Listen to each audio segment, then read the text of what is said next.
Aquarius rising. How you doing, Aquarius?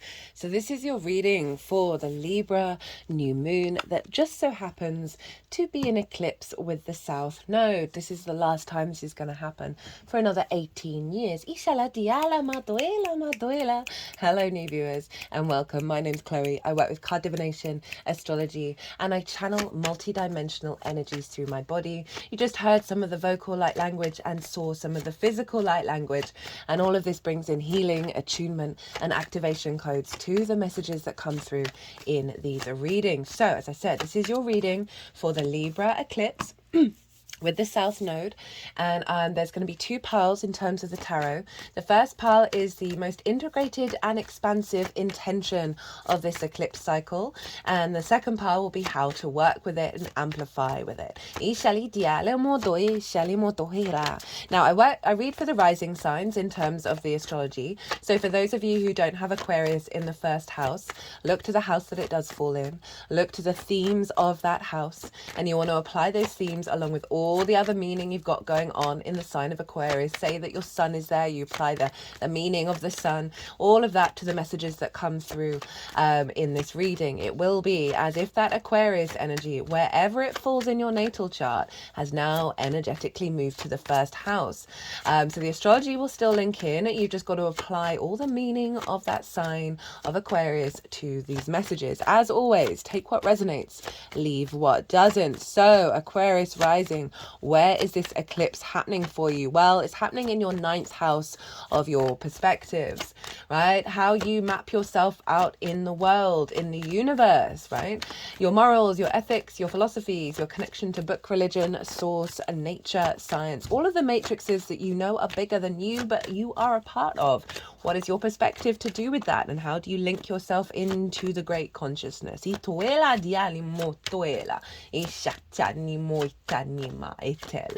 It is all about perspectives. It's about mastering of the learning process, right? Something you've been learning for a while, stepping up to mastering it. It's about sharing perspectives, so it's linked into teaching. It's also linked into going and living places that are unfamiliar to you for a longish period of time in order to broaden your perspective. Right? It's not just a short distance trip. This is long distance travels, often linked into foreign travel. But of course, that could be you living in a city when you've never lived in a city before, and that is definitely a different perspective. So this is a new moon, so it is starting a big new cycle. Added on top of that, it's also an eclipse. It's an annular eclipse, and this is where we're going to get a ring of fire. Now, I've already done a collective reading for this lunation, where I've broken down the astrology in way more detail, really tapped into the bigger intention of this eclipse. Pulled some collective tarot cards, and I did pull a couple of cards on the symbology and the meaning behind the fact that this is a ring of fire eclipse. So if you want a deeper understanding of what's going on here, pause this video, go watch the collective reading, and then come back, because the collective reading is the baseline, and then this is on top of it of how it affects my lovely Aquariuses. So with this big new cycle that's shifting, with the South Node's been in your ninth house since July last year. South Node is the tail of the dragon. This is the releasing, the purging, the letting go, but it's also a very inner esoteric yin experience, right? So with that releasing and the purging, you clear space for what remains, and then you build on that. You bring nuance and depth to it. As I said, it's very much an inner space, so you may have just found yourself perhaps a little disconnected from certain perspectives, not necessarily it's a recalibration of them, bringing deeper meaning to how you see yourself in the world. You may have seen limiting beliefs fall away, or just generally feeling a bit disconnected from how you interact with the greater matrices. And all of that, even though it may have been difficult, you may have found just some withdrawal and some restrictions here, and a letting go of certain ideas and methodologies, perhaps in the way that you perceive things, how you connect to things. That even though it may have felt quite draining, maybe a bit heavy and a bit disconnected, that overall it really is serving you for the next 18 years of bringing a real sense of more of a esoteric, spiritual, deeper meaning to your understanding of who you are on this planet in this incarnation. Now this is the final new moon that's an eclipse.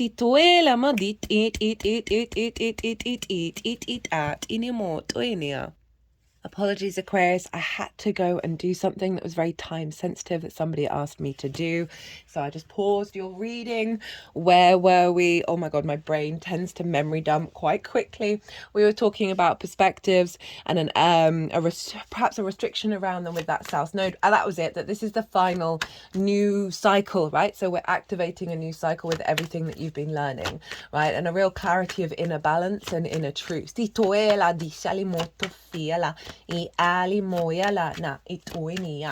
Now, I think I haven't mentioned this. Oh my goodness, Aquarius, I do apologize. So no, I haven't. So the whole of Libra season, so this is taking you up to the 22nd of October. If you want to book a personal reading, you will get double the amount of time for the reading that you book. Now, this doesn't have to happen. The reading doesn't have to happen in Libra season. There is a calendar on my website. So you can book really far in advance and you'll get double the amount of time. So that's available to you till the 22nd of October. Now, this is an eclipse, right? So do whatever feels right for you with the eclipse energy in terms of manifestation and rituals and all of those things. I do just find, right, this is when the sun and the moon meet each other at the horizontal and the vertical axis. It's crunching timelines. It is bringing the unseen realms into the 3D realms, right? So it's big, longer term energy. And often our conscious mind has got no idea what the next 18 years are going to look like. So if you want to get out of the way of your own limitations, I find working with your intuition around the eclipse time, i.e. not pre-planning anything, not trying to control anything. So, for example, like around the eclipse, if you feel called to do a certain ritual or set a certain intention, you're then working with the eclipse energy rather than trying to, sort of control it. Because you're going to be very inspired by that energy. And also say if you get an opportunity or an invitation from the outside world, i.e. where you haven't engaged in it, right? Something's come towards you and say, hey, do you want to go hang out? And it happens to be at the eclipse. That tends to be in alignment with the eclipse energy. So just bear that in mind. Obviously, do what's right for you. You are here to do what's right for you and not be told what to do. But I am just offering this up as food for thought. So what's hanging out in Libra apart from the sun, moon, and the South Node? We have Lilith, Mercury, and Juno. This is a powerhouse going on here. And I love the symbology behind this and the meaning behind all of this, right? The South Node is still about releasing. So we're releasing the final layers and then activating a deeper level of our capacity to speak our truths and commit to our understanding of why we are here in a way that is bringing balance and equilibrium to your vessel. Lilith for me is all about respect, honor, and dignity and equality when interacting in relationships, right? Though Libra is often very much linked into relationships because it's the social Venus sign, right? It is about interacting and connecting socially. So we bring that in anyway. And then Lilith is there, right? She's very independent, but she wants to co-create. She doesn't want codependency. She struggles with hypocrisy and hierarchical systems that make zero sense. So say, for example, somebody tells you to do a thing, but they do that thing and they give you literally no good reason why you can't. So that's one, hypocrisy, and two, a hierarchical system that makes zero sense. Now, Lilith is always open to compromise and working together with the other, but if she finds that walls keep going up and stubbornness and there's no budging of the other energy, doesn't have to be a person, she's very happy to pack her bags and go and live her free, independent life and match anyone who comes towards her with that energy. So having Lilith exactly conjunct this eclipse along with Mercury is the capacity to perceive and communicate the true perspective of why you are here and how you connect to things. All the energy that's rising up inside of me is very powerful.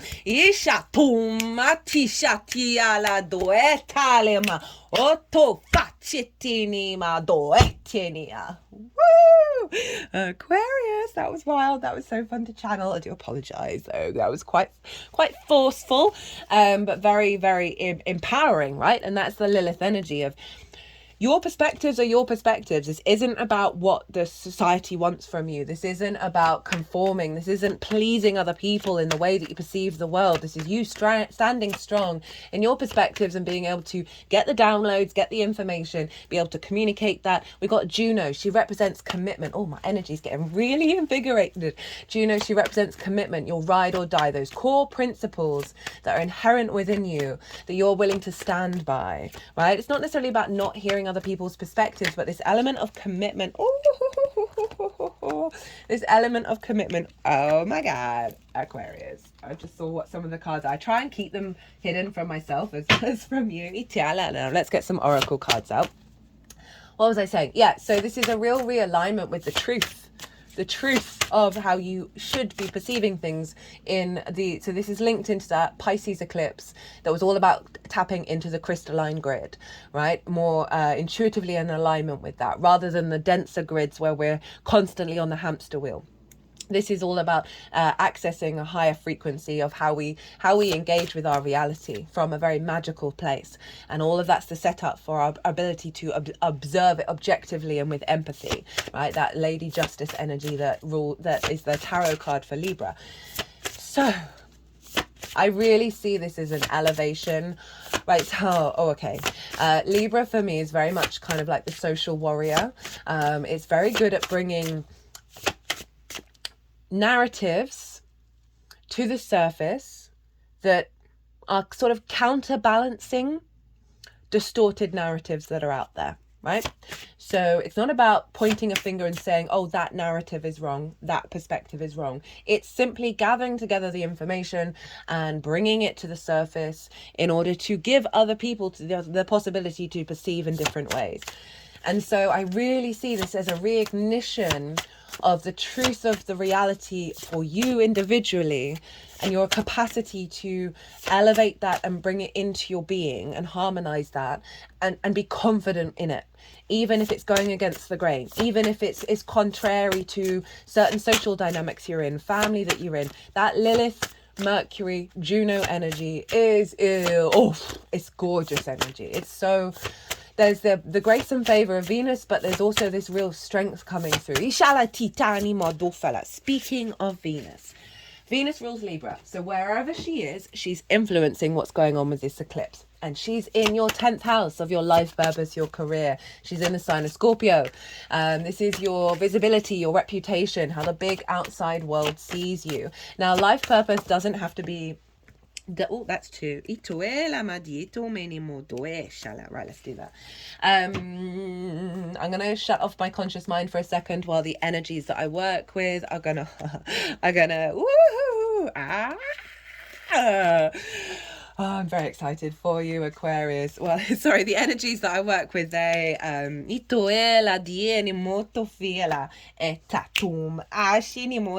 this is a beautiful reading. Venus is in your 10th house of life purpose. Now, career doesn't have to be life purpose. It can help facilitate it. So Venus is making sure these perspectives are in alignment of where you're headed, right? And what's important for you to evolve and grow. There may be also a linking in of your career and how other people see you that's tied into the elevation of these perspectives, of being able to bring them to the table. Now, Aquarius, a lot of what's come through in this, I would recommend the collective reading for the Libra equinox, because there's some big energy that's very tied into what's going on here, and in the capacity of being very in your power when sharing and embodying more of the unseen realms, more of that which isn't highly rational, right? That can cause a lot of conflict in our lives depending on the people that we're around, right? So it's really establishing our capacity to just weave these little things within us when we're engaging socially. Because Venus in the 10th is strengthening, she's the, I talk about Venus in Scorpio a lot more in the collective reading. She's really bringing in a lot of ease and a lot of connection, a lot of love and appreciation of where you're headed, that's influencing the elevation of these perspectives and having things fall away. in terms of the distortions. Now, Venus is making harmonious aspects with Mars over in Cancer and Saturn over in Pisces. We have what's called a grand water trine. All the water signs are activated. They're all in, these planets are all making aspects with one another. A trine is about bringing together of energies in order to elevate and bring greater wisdom, greater knowing. There's an ease, there's a confidence with the Jupiterian energy, and therefore the trine. It can bring about opportunities, experiences, and a feeling of luck, right? So all the water signs are being activated. Again, I really break this down a lot more in the collective reading, but essentially, right, what have we got? We've got Cancer, where Mars is, Italy due tini motofala, which is in your 6th house of work, how you figure things out, your physical health, your routines, co-workers, and therefore collaboration, pets, and therefore caretaking. Mars is there. You've got it. Mars loves being in the 6th. It's its favorite house to be in. You've got a really strong Mars, even though it's in a sign it doesn't particularly excel in, but heightened intuition, deep nurturing, deep caring energy, and really you're through your actions, through your instinctive, intuitive actions that you're taking of like building, you're going to have a deeper resonance of figuring out the next level of how you work and how you put these perspectives into practice. You've also got another work house activated. You've got Pisces, where Saturn is, and this is about your skills and your tools, about how in the 2nd house of how you manifest and bring in regular income. It's how the things that you value and how you value yourself. So we have Venus up in the 10th, giving you more ease, giving you more inspiration and creativity and love and connection around your life purpose. So she's our desires, our connectivity, our creativity. Mars, our motivation, our drive, our passion, our action.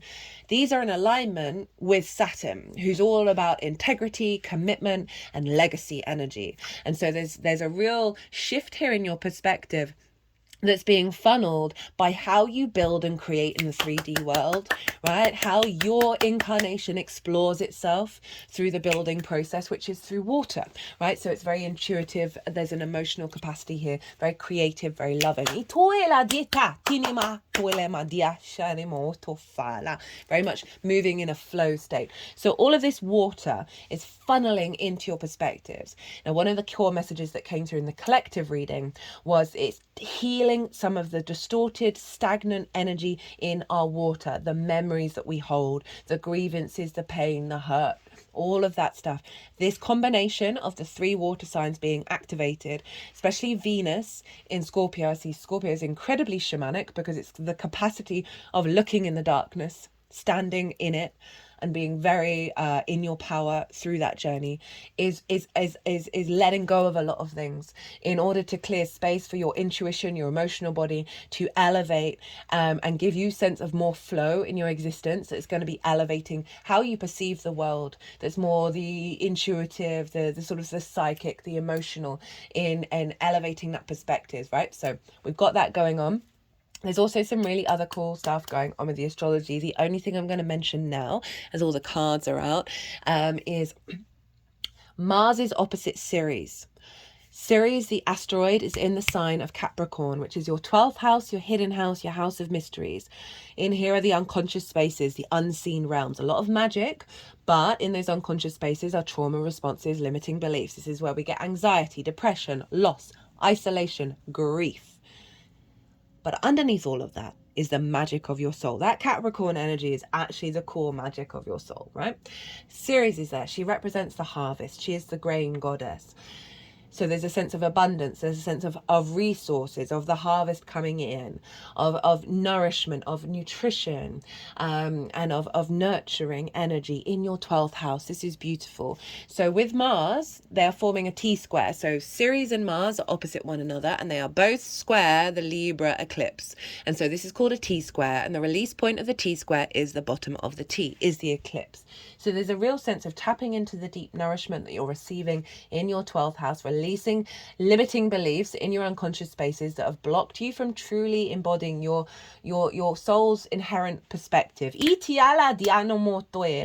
So Ceres combined with Mars, and we've got this sense of the magic of your soul working with figuring out how to put that into practice that is funneling into the elevation of how you perceive the world, right? You're getting a lot of strength, a lot of momentum to really put it into practice and elevate. Now, let's get into the tarot. Oh my God, I'm so excited. Oh my God. So this is the most integrated and expansive intention of this eclipse cycle. Right, doesn't mean you aren't going to have challenges, but this is the intention behind the challenges. Okay, so we've got the Six of Swords, we have the Ace of Swords, we have the Libra card, Lady Justice, and the Three of Wands. This is so perfect for a 9th house new moon eclipse. So this is an Aquarius card, and this is about moving away from troubled times, right? This is the element of understanding you are in a limbo phase. Remember, this is a new moon. We're not necessarily seeing it all manifest straight away. But it is saying you are transiting to calmer waters. You see how calm that is, where you're going to be able to thrive rather than from the difficulties and the bumpy road you may have been along. Now, this is calling to one, acknowledge that there's an element of transition here, but also that you're taking with you these core perspectives that help you thrive rather than be in survival mode. So one thing you could do during this transit is reflect on, what do these mean to you? What's truly, madly, deeply, utterly important to you? It's also acknowledging that throughout this journey since July last year, you have been cultivating this. It may not have felt like it. You may not have felt like it's been manifesting, but that's all been going on under the surface. I'm sorry if I sound really croaky. I'm trying to timeline crunch my cold. So I'm off to a friend's wedding. Day 3. I pretty think I'm through it, but yeah, I do apologise. And then we've got the Ace of Swords.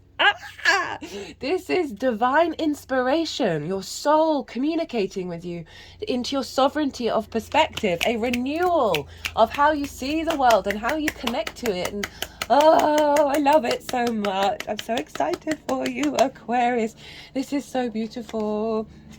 Justice, the Libra energy, you being in balance, you're reconnecting back to your inherent soul contract, right? This is very objective and empathetic. Making good judgment, being aware of the cause and effect of the world around you, and coming into your own truth about how you operate within it. Three of Wands, embarking on a whole new adventure with confidence. This is the Sun in Aries. This figure is standing on the cliff. They are embarking on a new journey. They are not worried, they're not planning, they're not micromanaging. They are aware that they are always going to do the best that they can in any given moment. And that's all we can do. It's clearing away a lot of clutter. It's embarking on a new passionate journey, a new instinctive alignment. But you're not going to have all the answers, but you're really okay with that because you've managed to bring in a level of balance and equilibrium within you that is setting you off on a new adventure that's in alignment with your true instincts.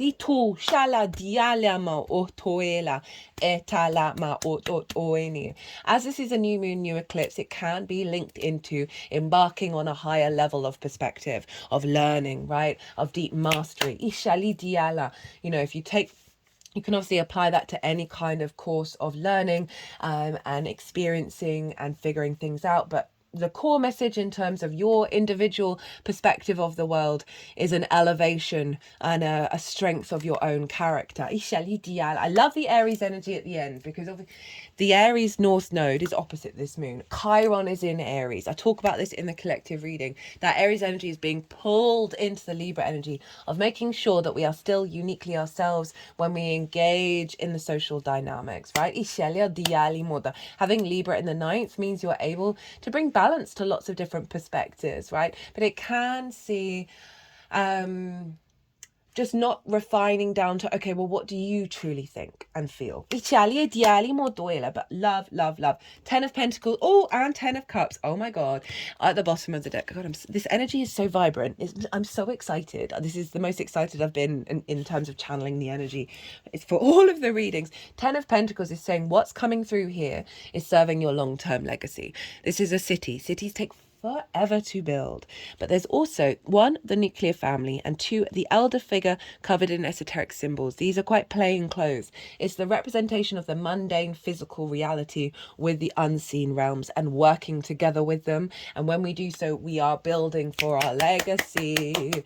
Ooh, exciting, exciting, exciting. So the best way to work with and amplify what is coming through here. 2 of Cups, the Empress, Page of Wands, 4 of Wands. Do you see why I was getting really excited for you, Aquarius? So this is a focus on integration of the masculine and feminine spirit within you. This is calling you to do some deep healing where you're really open to receive a sense of reciprocity and exchange. But it is, for me, even though this is Venus in Cancer, this is the Lilith card for me, of their eye to eye, they are equal. So it's something around the balancing within yourself, right? Of really being very loving and kind to every part of who you are and every perspective you've ever had, and doing some deep healing around that. There may also be some wounds around where this hasn't happened, and it's calling you to bring that union back within yourself in order to elevate and bring that out into the world. Ishali Diala is calling you to focus on reciprocity, exchange, union, love, and the integration process of all the different energies within ourselves that's going to serve elevating your perspective and help you really work through this journey. It is saying that there is love here. There is at the root of it all. Ishali Diala Madola, and that spirit has got your back throughout this process. Ila di ni ma go sheni ma. The Empress, hello Venus. So she wants you to focus on the fact that we are here to create.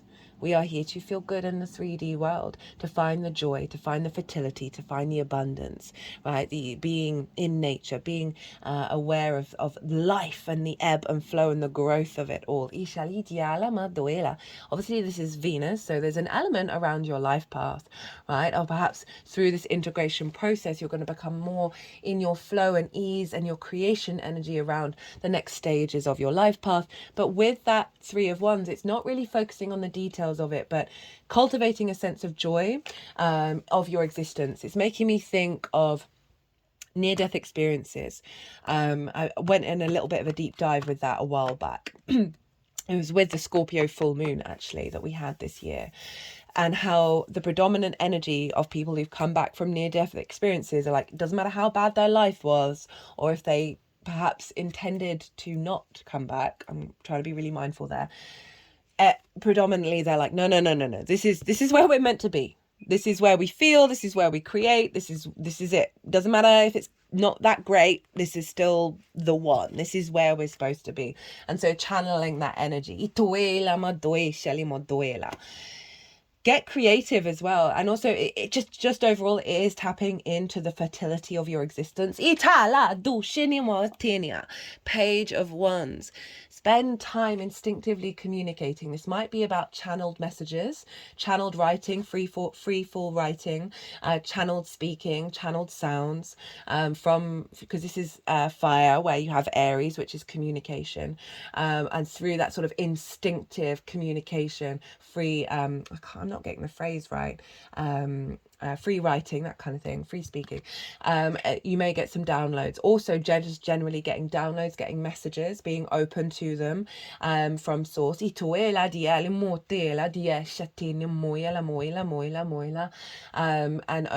there may be some opportunities that come up in your local community where Aries is, that are going to help elevate your perspectives and your experiences. Also will call you to find more joy in your day-to-day. That's going to help with the 9th house, with that 3rd house energy. Overall, it is just generally tapping into your instincts about what you perceive as reality, right? Your perspectives of things. I've just gone through a massive cycle of grief and worry and fear over the summer. But at the root of me was a deep knowing that everything was going to be fine. But then the world came in, the reality came in. Oh, this is an impossible situation. There is simply no way this is gonna, miracles need to happen in order for this to be okay. And yet fundamentally, I knew it was okay. But there were other parts of me that kept pulling away from that core instinctive perspective. So this is, look at that. Look at what you're your baseline, ridiculous, delusional part of you is feeling. Ali, diali, moila, moila, moila. They like that. And really sort of be in awareness of it and try and create more space for it. Because honestly, we are working with that magical reality more and more and more and more and more, where our delusions, our fantasies are being supported and met by the universe is happening quicker and quicker and quicker and quicker and quicker. Right, final card of the tarot, Four of Wands. This is about celebration. This is about the harvest for me. So these figures they've done the hard work, they've now got the harvest in, and they're celebrating. This is about celebrating all the little milestones in your life, right? All the ideas, all the perspectives, all the understandings of celebrating your life here, and perhaps the struggle that you've been on to get here.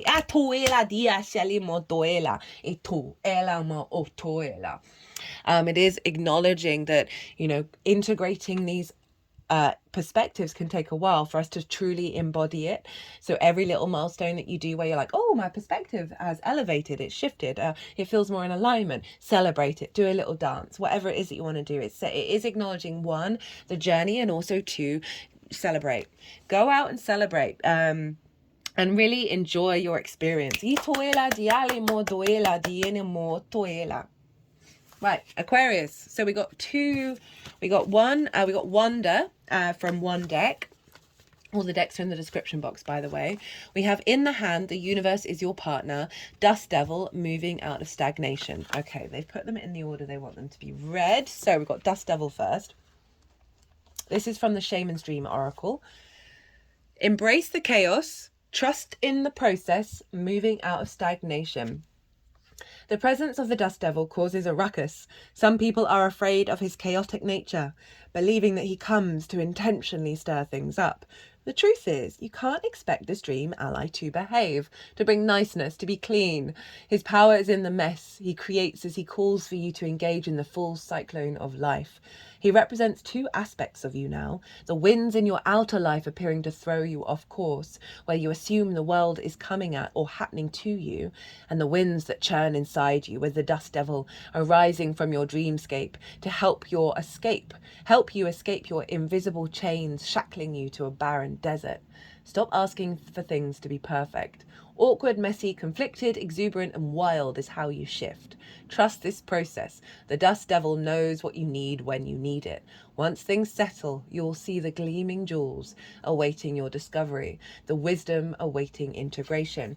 So yeah, big shake up around perspectives. And I really like that that's sort of confirming the purging energy that we can often get with the South Node.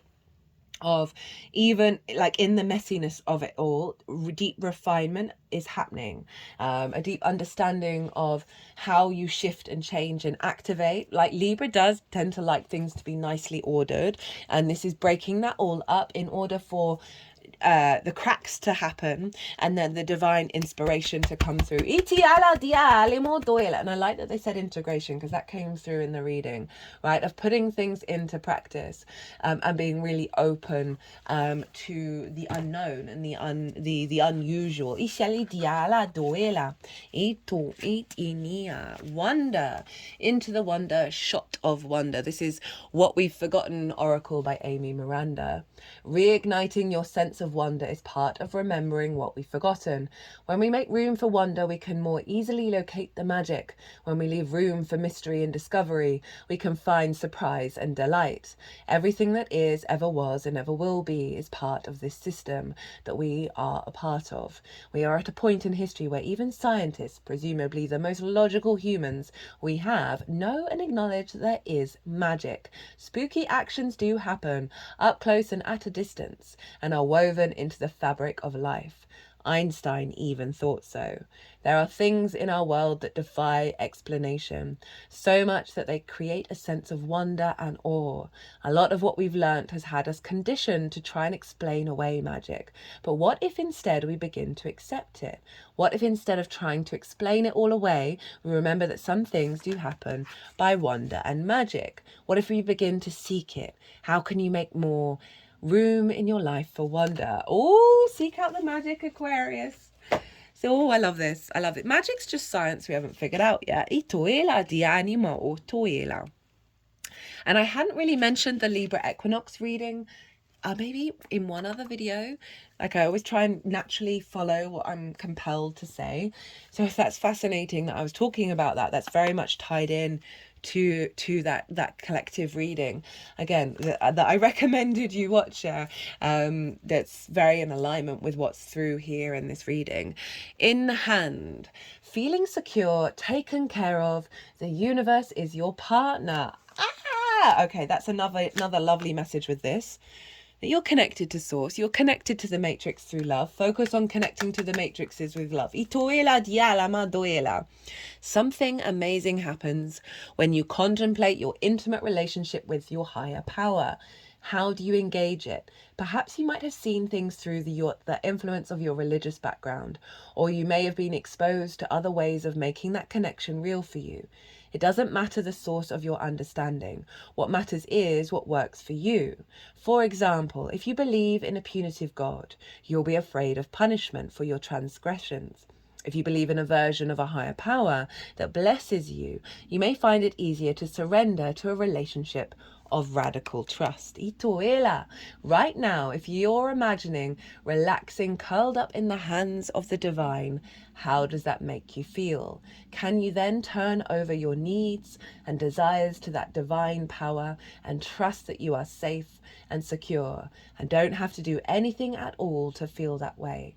Grace is activated in your life now. You're in good hands. Your work, family, relationships, home, everything. You've done all that you can. So now is the time to rest and recharge instead of producing, doing, acting, strategizing. A hot tea, a good book, and a soft blanket are in order. I love that. I love that for the 9th of like getting you to a place where you're embodying that and like really feeling it. Like so often we can be in the mental space and it doesn't quite click into you walking around with confidence, having faith in that perception. So that's a beautiful energy to come through for you, my lovely Aquariuses. What a reading. I mean, very, very empowering here. Definitely. Don't worry, you're coming through the other side with more clarity and confidence within yourself.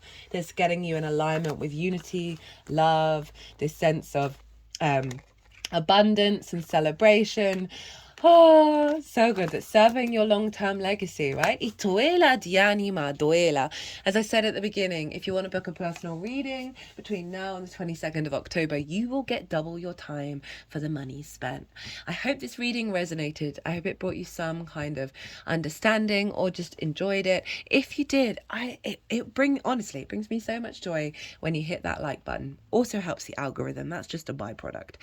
Be good to yourselves, Aquarius. Be good to those around you. Safe travels and be well until we meet again.